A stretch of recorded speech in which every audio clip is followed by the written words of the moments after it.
You are now listening to the Unscripted Ohio Podcast, brought to you by Buckeye Grove and in part by JFQ Lending. All your home purchase and refinance needs should be handled by a Buckeye. You'll never pay for your appraisal with these guys. Licensed in 33 states and more on the way. Check them out at jfqlending.com. For the latest news, notes, analysis, and discussion, check us out on BuckeyeGrove.com and follow us on Twitter at UnscriptedOhio1. Now, broadcasting from Podcast Central, a place that is not his mother's basement. Hey, Ma! Can we get some meatloaf? We promise. Here's your host, Kyle Lamb. Hey, Ma! The meatloaf! Yes, there are black stripes that have been torn off. You know what that means. We are in the middle of Ohio State football practice, and we are working towards the end of the month when Ohio State opens up its season against Florida Atlantic University. The Fighting Lane Kiffins coming to town. College football right around the corner. I am your host, Kyle Lamb. This is the Unscripted Ohio Podcast. We are here thanks in part to BuckeyeGrove.com as well as our title sponsor, JFQ Lending. All of your mortgage and refinance needs should be handled by a Buckeye, so check them out at jfqlending.com. And also thanks to support by GoBus. Ohio's rural intercity bus system can bring you to Columbus for Ohio State sporting events with over 40 stops to locations across the state. That's ridegobus.com or call them 1-888-95-GO-BUS. Seriously, Ohio State football just around the corner. Check out GoBus if you want a cost-efficient way to get to Ohio State football games this fall and not mess with parking and a whole bunch of other issues and getting in town with traffic, number one. So, yeah, we're getting close to football. Football practice started last week. We are in the first full week number 2, I guess, if you count at the end of last week. But the first full week of practice is well underway. Kevin Noon will be along here later in the show. We'll talk about some of the things going on in practice. I mentioned those stripes coming off. We'll talk about some of the, the standout players, the offensive line. There are a few topics that I want to get into with Kevin. Kevin, of course, is the beat writer for BuckeyeGrove.com, the publisher. That guy's a machine. Ladies and gentlemen, if you have not followed Kevin, you should really do so. He's like a cyborg. I'm constantly impressed. He goes from one thing to another, multitask really, really well. He is a total beat writing machine. A lot of the people on the beat do a great job. It's amazing how hectic that life can actually be. So I'll talk about that with Kevin when he comes on. Ohio State football practice well underway. But let's talk some basketball for a few minutes, because did you see the basketball tournament championship on Tuesday? And if you've listened to this show, you probably already know what I'm talking about. Even if you don't listen to this show, you probably know what I'm talking about. But for those that do listen to this show and don't know what I'm talking about, the basketball tournament, as generic a name as that is in its sixth season, I think. And basically it is this collection of summer basketball teams, just a bunch of all-star teams, mostly made up of alumni teams. Ohio State, of course, having a team in this tournament. This year going by the name of Carmen's Crew. The last 2 years they went by the Scarlet and Gray team. But they are the Carmen's Crew, and they changed because Ohio State apparently put some pressure on them to not use the name Scarlet and Gray. I know it's silly. It's kind of embarrassing for Ohio State to pull the rug out from under a team representing them, a bunch of distinguished alums, former players that were very popular, put their blood, sweat, and tears into the program. It was not a good look for Ohio State, but hey, I'm going to let bygones be bygones. We're not going to get too far into that conversation.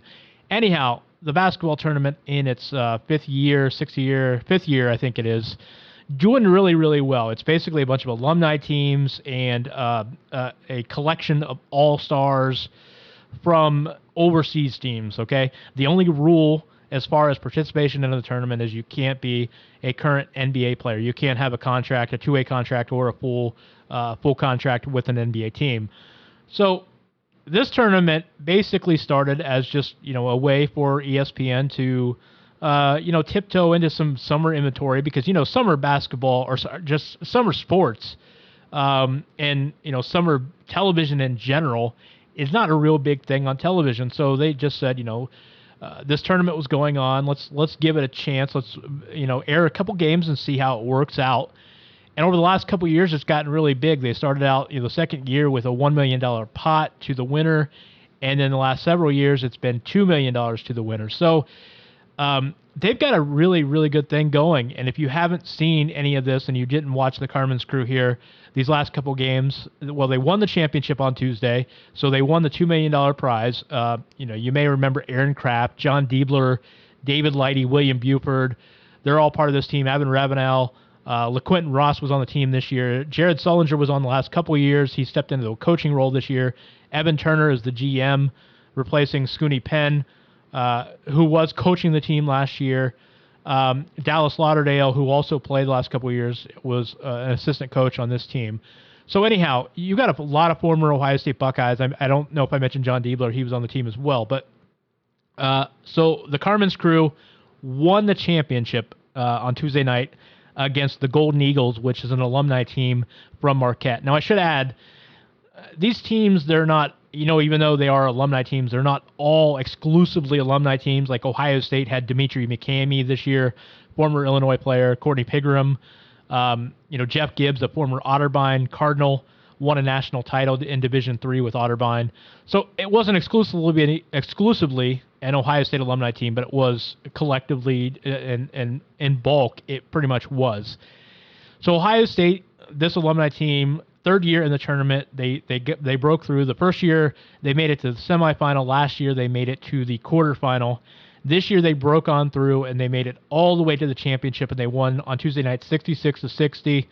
So they win the $2 million prize, which is split among the players and coaches. So I have a couple thoughts here, because it really was kind of cool seeing these guys together. And, there's always the sense of nostalgia when you see guys come together and play, former Ohio State players. Of course, throughout the tournament, they had a lot of support. Guys like Mike Conley, George Reese, Michael Redd, Jim Jackson. So many former players congratulating them and wishing them the best of luck. In the semifinal, the team that they beat, the Overseas Elite, is a team that had won all 4 tournaments they've been in previously. They were 29-0 in this tournament. So it was a big upset in this tournament for Carmen's Crew just to get to the championship.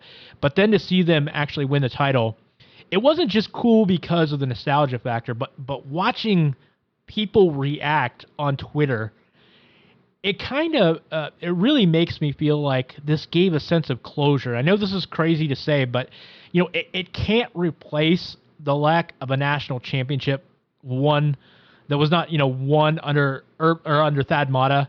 They didn't get the big one. Okay, they just missed out in 2007. And really, if you look back at the Thad Matta era, you could actually say, objectively, there's a little bit of bad luck there, because that 2007 team, they were such a great blend of talent and experience and leadership. And, they were too deep at every position. They had a couple of really good point guards in Conley and Butler. They had shooters. They had athletes. Of course, they had big guys, Greg Oden and Othello Hunter, that were good defensively, rim protectors. And, Oden, of course, started the year with the broken wrist and wasn't able to play until mid-December, and he didn't really get the brace off and play with both hands fully until the very end of the year. And it's scary to think what they could have done if he were healthy all year. But even despite that, they get all the way to the national championship game, and it wasn't easy. They almost got eliminated in the Sweet 16, being down 20 at half to Tennessee. They narrowly came back and escaped the second round game against Xavier. It was a bumpy ride, but they got it done. They got all the way to the title game, and I tell you what, when they were playing their best basketball, they were, in most years, I think they're a title team. I really think they're a championship team in most years, but unfortunately, they got to the championship in a year where the Florida Gators, were defending champs and arguably one of the better college basketball teams, and if not all time, at least in recent memory. I mean, that was a really, really good college basketball team, and they kind of sleptwalked through most of the season. They lost 3 or 4 games, but when it mattered the most, they showed up at tournament time, and they just, that was a really, really good team that Ohio State ran into in the championship, and just were not able to get the championship under their belts. And then, of course, in 2011, 2012, in 2011, they ran into a really, really tough 4 seed. A talented Kentucky team with 5 NBA first-round draft picks on the team. 2012, they get to the Final Four. They blow a lead against Kansas. And even if they didn't blow the lead against Kansas, they were up, 10 or 11 at halftime. Even if they don't blow that lead, I mean, they're probably losing the championship to Kentucky, which was another crazy good team. That team lost once all year, I think. Anthony Davis, Michael Kidd Gilchrist, really, really talented team. So Ohio State, I think, just had a little bit of bad luck. They got 2 Final Fours. They won the Big Ten titles. They won the conference tournament championships. They won an NIT under Thad Matta. They were really, really good, but they just had a little bit of bad luck. And just, of course, with Thad's surgery and his health deteriorating and assistant coaches leaving, and let's be honest, the assistants that he replaced them with later on in his career, they didn't get it done. So I think it's a combination of bad luck and health and just some bad circumstances. But for whatever reason, Thad Matta accomplished everything at Ohio State he could have except that championship. And I don't think anybody should hold it against him because he didn't get it, because very few coaches win that title. And Thad Matta did everything right for Ohio State. He did everything you could expect him to do, reasonably so. But because they just missed out on that big prize, and because of the way things ended and just got a little sour at the end, the basketball, 7 straight years, they had a decline in winning percentage from the previous season. Because of that feeling, there was a little bit of an emptiness with Ohio State fans, I think. And I got to tell you, so seeing this Ohio State team, this alumni team the last 3 years, it was fun just for the nostalgia to see some of these guys come back together. They didn't all play on the same teams together. Kraft and Leidy were different eras, and Diebler was a different era. They didn't all play together necessarily. But seeing them together, it brought back a lot of emotions, a lot of excitement for Ohio State fans. Seeing them win this title, like I said, it's not going to fill that void of a national championship, but I really got the sense that it brought people a little bit of closure to the Thad Matta era, because it was great to see these guys win something. It was a big prize, $2 million. You're talking about almost $150,000, for each guy on that team, and just see them come together and pull off that upset against overseas elite and then win the championship. That was a really, really cool thing, I think, for a lot of Ohio State fans. And it's not going to ease the burden of missing out on those titles. But I really think it brought a cool close to the Thad Matta era, to see something significant won by those guys, even if it were several years later.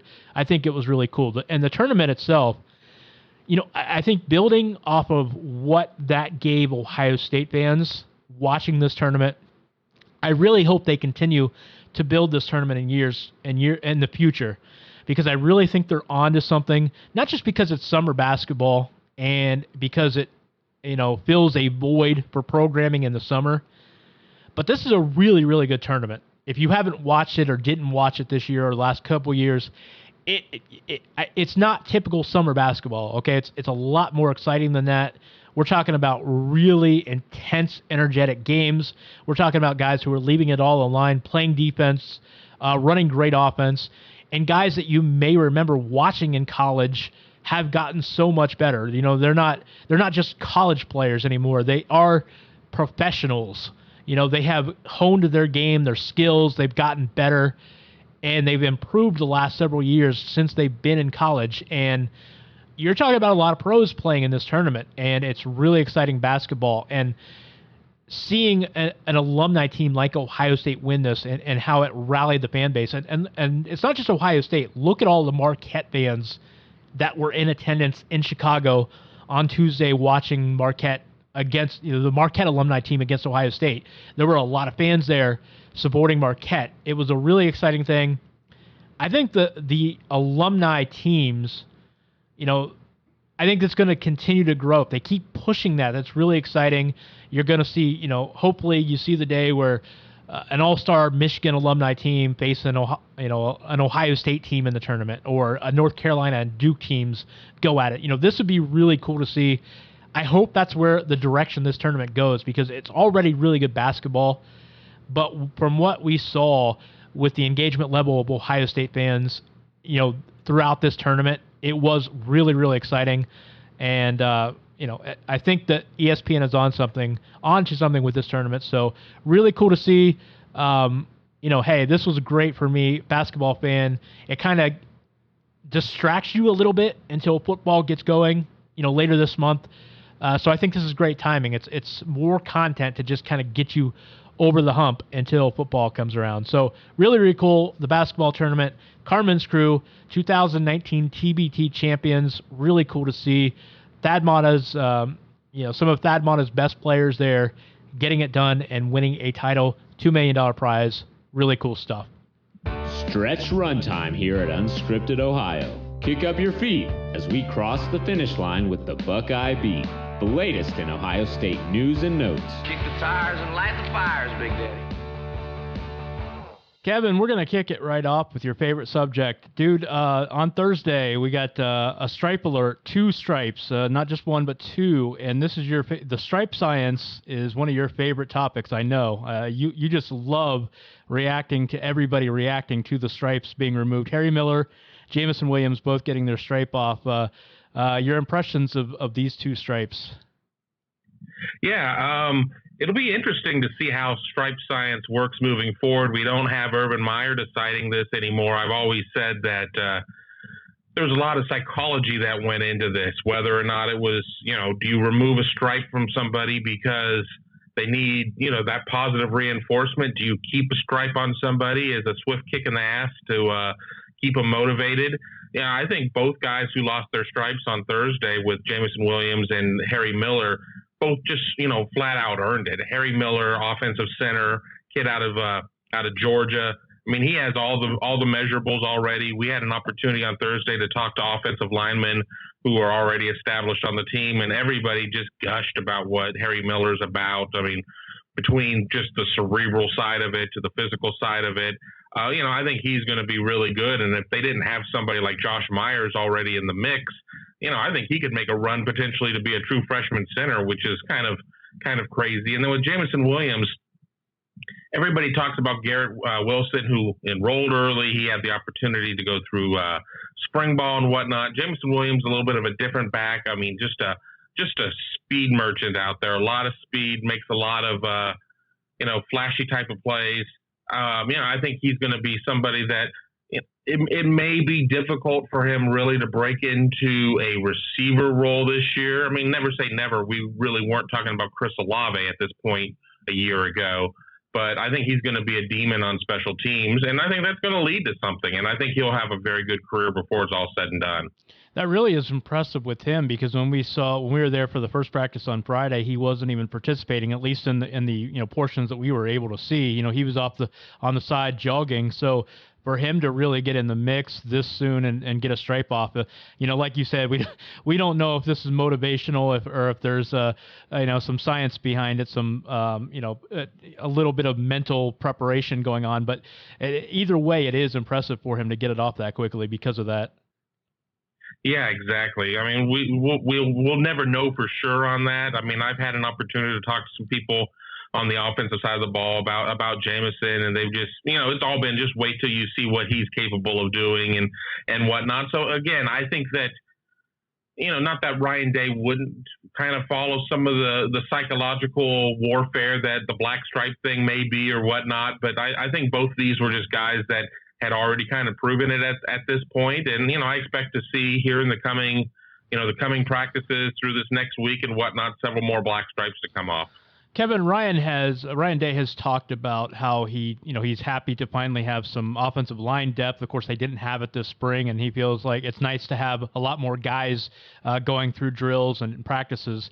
A guy that you wrote about on Thursday on Buckeye Grove, Thayer Munford, feels like he's 100% back. Where is he in the mix right now, and what should fans expect from him in the rotation? Oh, yeah, he's going to be your starting left tackle. I have no real doubt in my mind, unless he has some sort of setback between now and the 31st of this month. I mean, he said that he was playing kind of at 75%. I mean, obviously the back injury was severe enough to keep him out of the Rose Bowl. I mean, the last action he had was 9 months ago or so when he played in the Big Ten championship game in Indianapolis against Northwestern. He played very well for being a guy who may have been 75% last year. And you never know what a guy's pain threshold is. And, my 75% might be your 90%. So it's hard to tell there, but I mean, he's certainly going to be the guy at left tackle. I mean, that was his position last year. It's going to be his position, this year as well. And, the Buckeyes are going to definitely have a good one with him locked into that position, especially if you slide Jonah Jackson into that left guard position. I mean, you're going to have some, a lot of veteran experience on a line that everybody wants to bemoan that only has one returning starter, which I think is a little disingenuous. What is the scuttlebutt with Jackson so far? How is he integrating from what little you've seen and from what you've heard? Well, he lost his black stripe earlier this week. I mean, granted, as a fifth-year senior, he wasn't having to figure out what a college practice was all about and all those things. But it's impressive for a guy who didn't enroll until the start of summer. He had to finish up his coursework at Rutgers so he could graduate and be eligible to be a graduate transfer. Everybody really is speaking very highly of him, not only as just as a great player and somebody who picked up the playbook very quickly, but just somebody who will step into a leadership role. All the linemen, everybody seems to really love him at this point.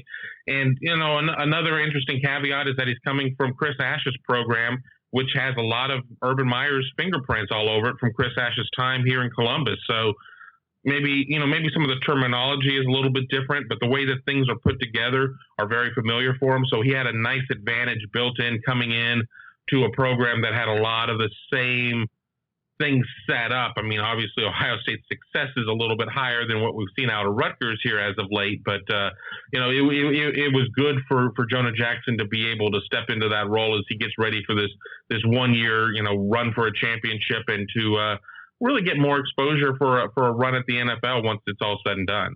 I'll stay on the offensive line here. I want to get your take on this because I was speaking with Johnny the other day on the Scarlet and Gray podcast, and one of the things that I was referring to was Ryan Day's comments this week about how the second half of last year teams completely stopped blitzing because they were giving so good a protection with Dwayne Haskins, and teams just gave up because they weren't getting to him. There's a lot of optimism with the line. I'm curious what you think teams will do going into this season with there being, at least on paper, Ohio State having a pretty good-looking offensive line, but having a new quarterback as well. So I'm curious, how do you think teams will attack Justin Fields early in the passing game with those two factors?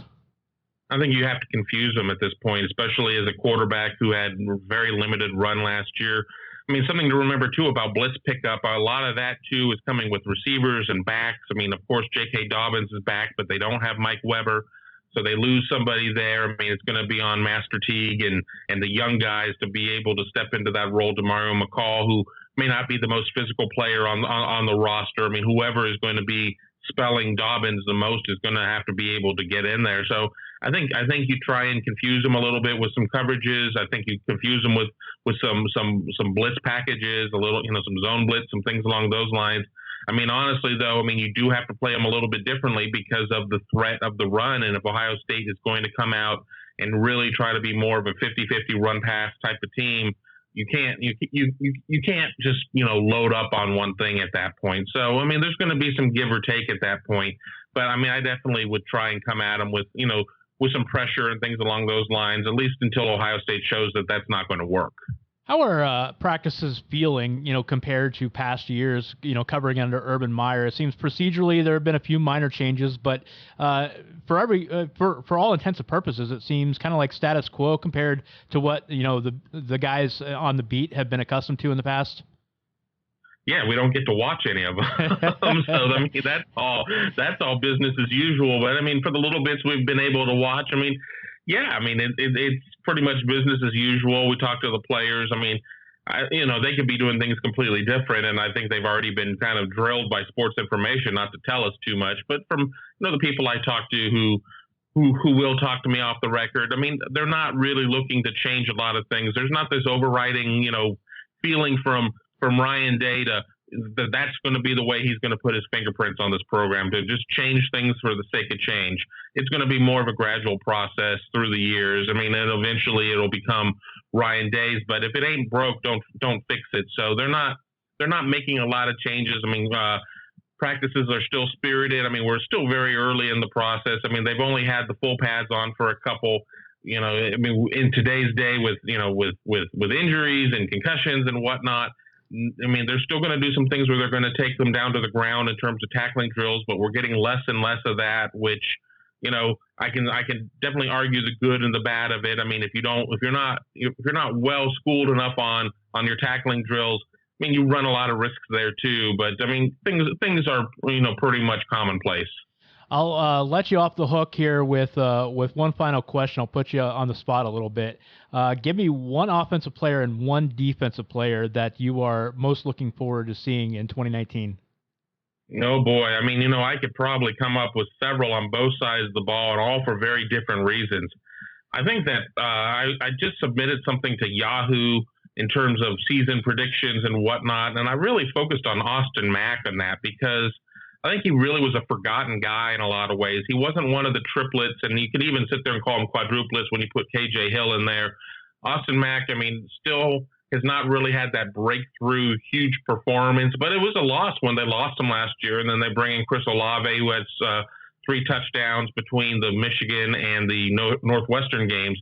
I think this could be a really big year for Austin Mack. I mean, obviously people are going to gravitate toward Garrett Wilson as a true freshman. You always want to see, you know, the next guy up, what he's going to be capable of. But I think that a lot of things really could ride with what Austin Mack is able to do and be part of the offense as him and KJ Hill and Ben Victor are returning guys. Now, looking at the defensive side of the ball, you know, I have a hard time just coming down with one. I'm going to say Malik Harrison, and that is for very different reasons. We've seen what Malik Harrison is capable of doing. I think he could have an even bigger year with some of the changes that they're going to be making on the defense in terms of what their you know, point of attack and things along those lines. I think Malik Harrison could really have a big year this year.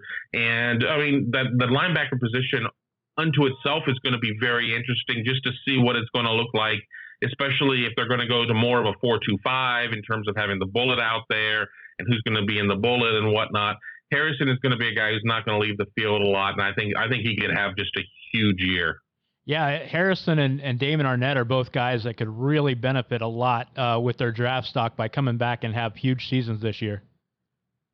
Yeah, absolutely. We talked to Damon earlier, I guess this week. It all starts to run together about how he had mentally decided he was gone. I mean, he was in Dallas and he had decided he was going to train there, and then he was going to coming back to Columbus to go get his dog and some more clothes. And he's known Chris Carter since he was a baby. I mean, just the Fort Lauderdale connection down there.